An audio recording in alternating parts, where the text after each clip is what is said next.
بندوں پر اعتماد کرنا چھوڑ دیں، اللہ پر اعتماد کریں۔ ایک اعتماد ہے اللہ کے نیک بندوں کا، دعاؤں کا اعتماد، نسبتوں کا اعتماد، اس کی بات نہیں کر رہا میں، دنیا داروں، سیٹھوں، نوابوں، جاگیرداروں پر اعتماد کی بات کر رہا ہوں۔ اعتماد خلق چھوڑ دیں، اعتماد خالق کریں۔ بندوں پر بھروسہ نہیں، بھروسہ اللہ کی ذات پر۔ جو بندہ رب کی ذات پر بھروسہ کرتا ہے مضبوط ہو جاتا ہے، طاقتور ہو جاتا ہے، کمزور نہیں پڑتا۔ یہ ضروری نہیں کہ آپ کے دوست مخلص نہیں تھے تو اس لیے آپ کا کام نہیں ہو سکا، یہ ضروری نہیں ہوتا۔ ہو سکتا ہے آپ کے دوست پورے مخلص ہوں، تعاون بھی پورا کرنے کو تیار ہوں، پر رب کریم کا ارادہ قدرتی نہ ہو کہ آپ کا کام ہو۔ کیا کر لیں گے آپ کے احباب، آپ کے دوست کیا کر لیں گے؟ اللہ کا ارادہ قدرتی نہیں۔ شاید اسی لیے کسی درویش نے کہا تھا کہ خوش نصیب وہ ہے جو اپنے نصیب پہ راضی ہے۔ وہ شاید زیادہ نصیب والا ہے جو اپنے نصیب پہ خوش ہو گیا۔ عزیز دوست، چیزوں کو سمجھ لیں اور اچھی طرح سے آپ سمجھ لیں کہ ہو سکتا ہے کہ آپ کے دوست آپ کو پورا کندھا دینا چاہ رہے تھے، وہ تیار تھے، پر اس وقت آپ کا نصیب ہی کچھ اور تھا۔ آپ ان خزانوں پر زیادہ توجہ کریں جو خزانے رب کے پاس ہیں۔ ہمیں اپنے تعلقات پر بڑا بھروسہ ہوتا ہے، ہمیں بڑا پتہ ہوتا ہے اتنے لوگوں سے میرا جرانہ ہے، فلانے سے میرے دوستی ہے۔ اور بھائی یہ سارے کام تب ہوں گے جب رب چاہے گا۔ بہترین ڈاکٹر کے پاس جا کے دوا کھا لے میرے عزیز، شفا تبھی ہوگی جب میرا اللہ چاہے گا۔ سارے ٹیسٹ کر لیے ہیں ڈاکٹر نے مریض کے، ساری رپورٹیں آ گئی ہیں، ہر چیز ٹھیک ہے، لیکن نہ وہ کھا پاتا ہے، نہ وہ سو پاتا ہے، نہ وہ چل پاتا ہے، نہ وہ ہنس پاتا ہے۔ اس نے پوری دنیا جہاں تک اس کی دوڑ تھی اس نے لگا لی، لیکن لازمی نتیجہ یہ نکلتا ہے کہ اسے کہنا پڑتا ہے کہ ہوگا وہی جو میرا رب چاہے گا۔ اس لیے جو خزانے میری جیب میں، آپ کی جیب میں ہیں، جو تعلقات ہمارے ہیں، ان تعلقات پر بھروسہ نہ کرو، بلکہ وہ خزانے جو اللہ کے پاس ہیں ان پر بھروسہ کریں، آپ مضبوط ہو جائیں گے۔ داتا گنج بخش علی اجمیری وہ کہتے ہیں کہ علاقے میں قحط پڑ گیا تھا، گندم کا ایک دانہ لوگوں کو میسر نہیں تھا، بارش نہیں ہوئی، سالوں بیت گئے، لوگ بڑے پریشان تھے، بڑی آزمائش میں تھے، ہر بندہ تکلیف میں تھا۔ بازار میں لوگ آتے تھے تو سہمے سہمے سے، ڈرے ڈرے سے، پریشان پریشان سے۔ قحط ہے، آزمائش ہے، مجبوری ہے، جانور بھوکوں مر رہے ہیں۔ اللہ تبارک و تعالیٰ کی طرف سے لوگوں پر ایک آزمائش ہے، لوگ صبر کر رہے ہیں۔ کہتے ایک غلام بازار آیا تھالا لے کے کچھ خریدنے، آیا بھی تو اٹکیلیاں کرتا، اور چیزیں خریدی تو ہنستے ہوئے، اور جانے لگا تو مسکراتے ہوئے۔ پریشانیوں میں، دکھوں میں کو بندہ اگر اس طرح ہنسے تو بعضوں کا طبیعت چڑ جاتی ہے کہ یار ہم پریشان ہیں، تجھے کس بات کی خوشیاں چڑھی ہوئی ہیں۔ کہتے ہیں لوگوں نے بازو تھام کے غصے سے کہا تو اتنا خوش کیوں ہے جب سارا شہر پریشان ہے، سارا ملک آزمائش میں ہے، تو اتنا کیوں ہنس رہا ہے؟ کہنے لگا تم ہوگے پریشان، میں جس کا غلام ہوں نا، میرا جو آقا ہے، اس نے اپنے برتن بڑے پہلے گندم سے بھر لیے تھے، میرے آقا کے بڑولے بھرے ہوئے ہیں، لہذا میں کسی پریشانی میں نہیں ہوں، خوش ہوں۔ داتا علی اجمیری رحمت اللہ علیہ کمال کر گئے، سید حجویر مخدوم امم۔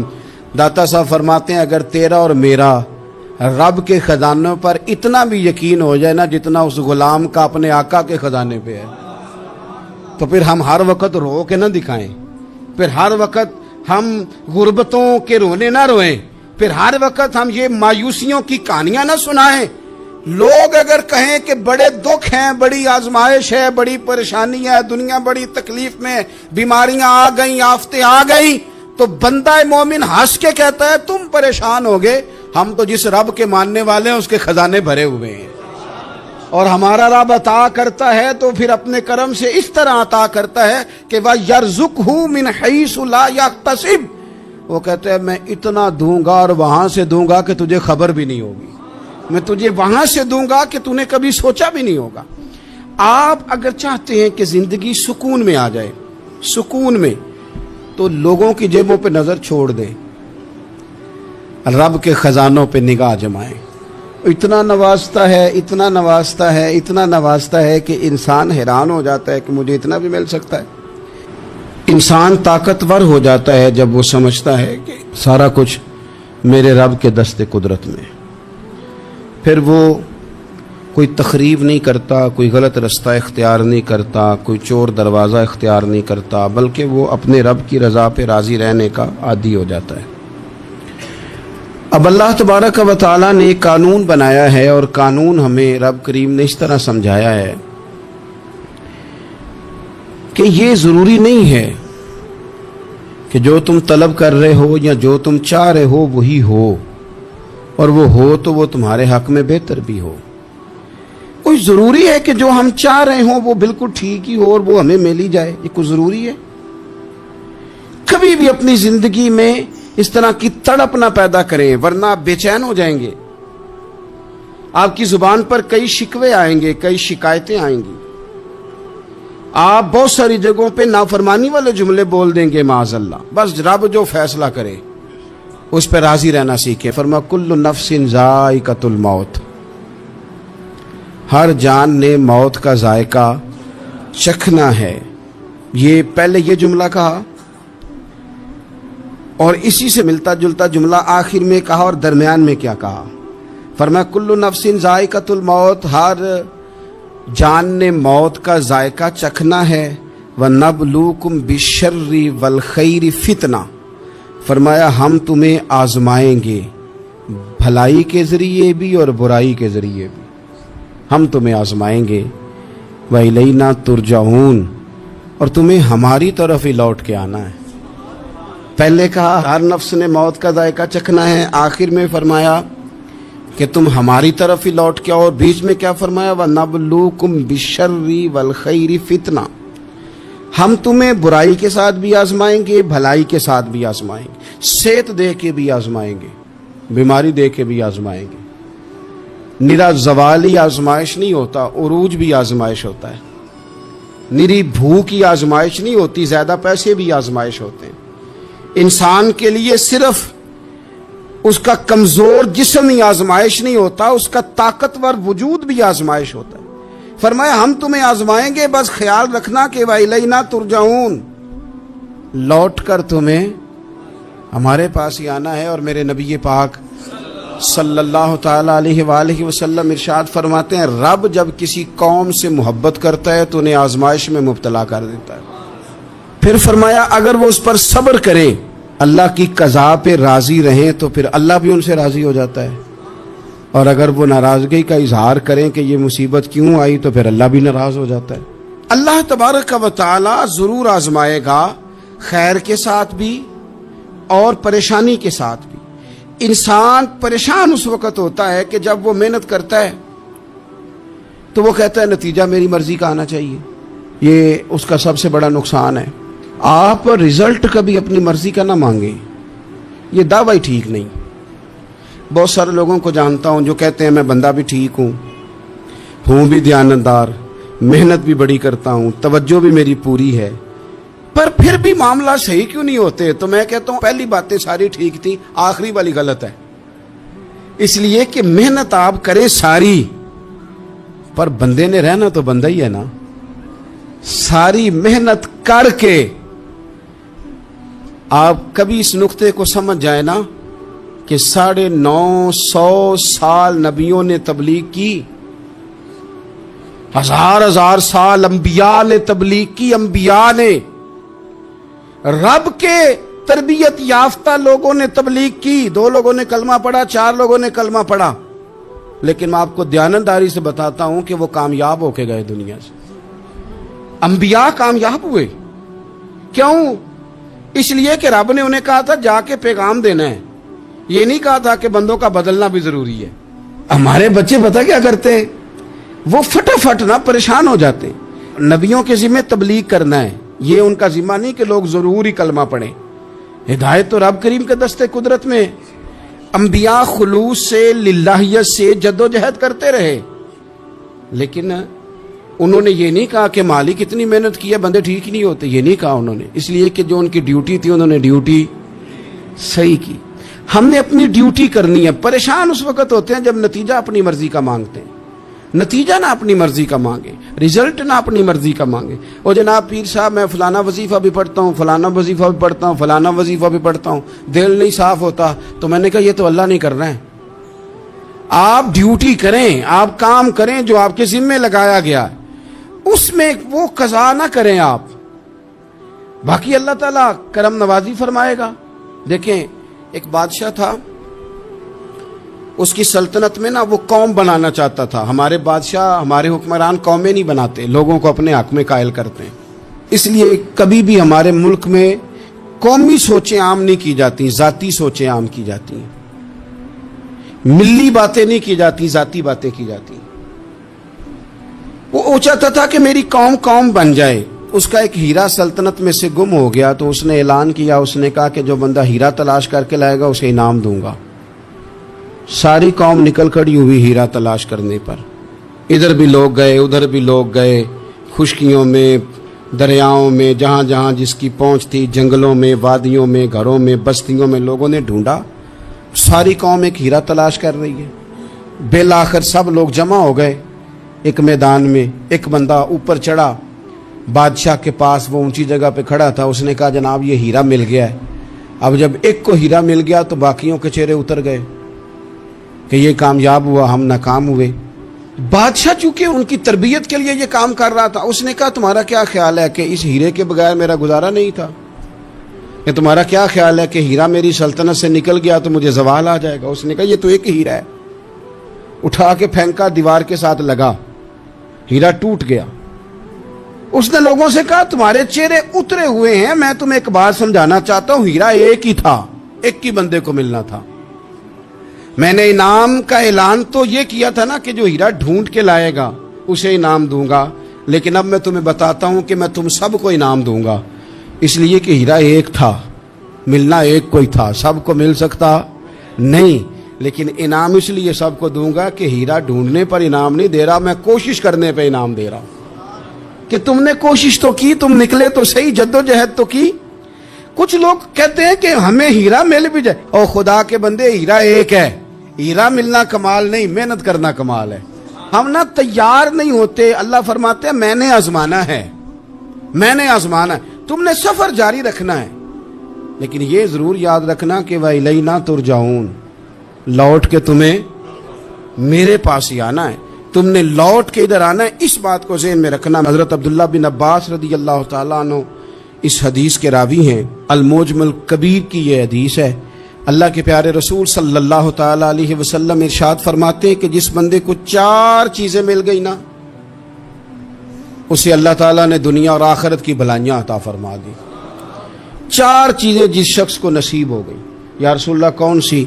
حضور فرماتے ہیں جس کو شکر کرنے والا دل مل گیا, اور کریم محبوب فرماتے ہیں جسے اللہ تعالیٰ کا ذکر کرنے والی زبان مل گئی, اور حضور فرماتے ہیں جسے مصیبت پر صبر کرنے والا بدن مل گیا, اور جسے ایسی بیوی مل گئی جو نہ اس کے مال میں خیانت کرے گی, نہ اس کی عزت میں خیانت کرے گی. جسے یہ 4 چیزیں مل گئیں وہ خوش نصیب ہے, دنیا بھی بن گئی, آخرت بھی بن گئی. کامیابی صبر آ جانے کا نام ہے, کامیابی شکر حاصل ہو جانے کا نام ہے. کامیابی میرے عزیز یاد رکھ لے کہ انسان اللہ کے ذکر میں لگ جائے تو اس کا نام ہے کامیابی. ہم نے کس کو سمجھ لیا؟ اپنی زندگی میں ایک تو محنت کریں, نتیجہ اللہ پہ. دوسری بات, امیدیں ذرا چھوٹی وابستہ کریں, لمبی نہ بنائیں. ایک ہے منصوبہ سازی کرنا مستقبل کی, وہ غلط نہیں. میرے نبی پاک علیہ السلام کا فرمان کاش کبھی ہم سمجھ جائیں. حضور نے ایک دن صحابہ سے فرمایا تھا حیا کرو. کہا صحابہ سے, سمجھایا ہمیں, فرمایا حیا کرو. یا رسول اللہ کس بات سے؟ فرمایا وہ والا مال کماتے ہو جو کھا ہی نہیں سکتے, اور وہ والے مکانات بناتے ہو جن میں تم رہ ہی نہیں سکتے, اور ان چیزوں کا سوال کرتے ہو جن کی تمہیں ضرورت ہی نہیں. اتنے لمبے محلات, اتنا لمبا چوڑا مال, اتنا لمبا چوڑا پیسہ, اتنی لمبی امیدیں, اتنی لمبی داستانیں, انسان کمزور ہو جاتا ہے.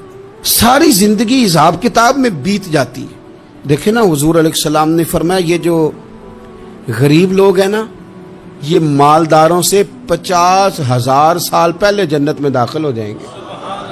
کیوں؟ اس لیے کہ جس کے بیگ زیادہ ہوتے ہیں نا، ایئرپورٹ پہ پھنس جاتا ہے، الجھ جاتا ہے۔ وہ کبھی ایک آیا، دوسرا نہیں آیا، تیسرا نہیں آیا، چوتھا نہیں آیا۔ اور جو ہینڈ کیری والے ہوتے ہیں نا، 2 جوڑے، وہ تو بس جناب سب سے پہلے وہی نکلتے ہیں، اور ان کی گاڑی بھی کسی رش میں نہیں الجھتی، گھر وقت پہ پہنچ جاتے ہیں، مال تھوڑا تو حساب بھی تھوڑا۔ تو ہم نا لمبی امیدوں کے چکر میں اس لیے پریشان ہے۔ رب کہتا ہے وَإِلَيْنَا تُرْجَعُونَ، تم نے اپنے گھر واپس آنا ہے، تم نے ادھر لوٹنا ہے۔ تم اتنے لمبے چوڑے معاملات کا شکار نہ ہو جانا۔ آپ اگر سکھی رہنا چاہتے ہیں نا تو عاجزی اختیار کریں۔ کیوں؟ کہ جب آپ عاجزی اختیار کریں گے تو آپ کو اللہ کی مخلوق اچھی لگنے لگ جائے گی۔ کیوں؟ کہ آپ اپنے سے بھی کسی کو بہتر سمجھتے ہیں۔ جب تک آپ میں تکبر ہے، میں نے دیکھا ہے کہ لوگ تکبر کا شکار ہو جاتے ہیں، کسی کو جھوٹا، کسی کو بددیانت، کسی کو فراڈیا، کسی کو دھوکے باز، کسی کو ڈاکو، کسی کو چور، کسی کو غدار، کسی کو فلانا، کسی کو فلانا۔ اصل بات کیا ہے؟ اصل بات یہ ہے کہ اس شخص کے دماغ کے اندر تکبر کا سودا سما گیا، یہ کسی چکر میں پڑ گیا ہے، اس کو ہیضہ ہو گیا ہے پرہیزگاری کا۔ یہ سمجھنے لگے کہ جو میں سوچتا ہوں وہ صرف وہی ٹھیک ہے۔ تیرا یہ دعویٰ ہے کہ ساری مخلوق ٹھیک نہیں، اور میرا رب فرماتا ہے لَقَدْ خَلَقْنَا الْإِنسَانَ فِي أَحْسَنِ تَقْوِيمٍ، میں نے مخلوق بنائی بڑی سونی ہے۔ ہم نا جب یہاں آ جاتے ہیں نا، یہاں ایک شخص تھا جس کا نام تھا بلعم بن باورہ، یہ بڑا مستجاب الدعوات تھا، جو دعا مانگتا تھا اللہ قبول فرما لیتا، پرہیزگار تھا۔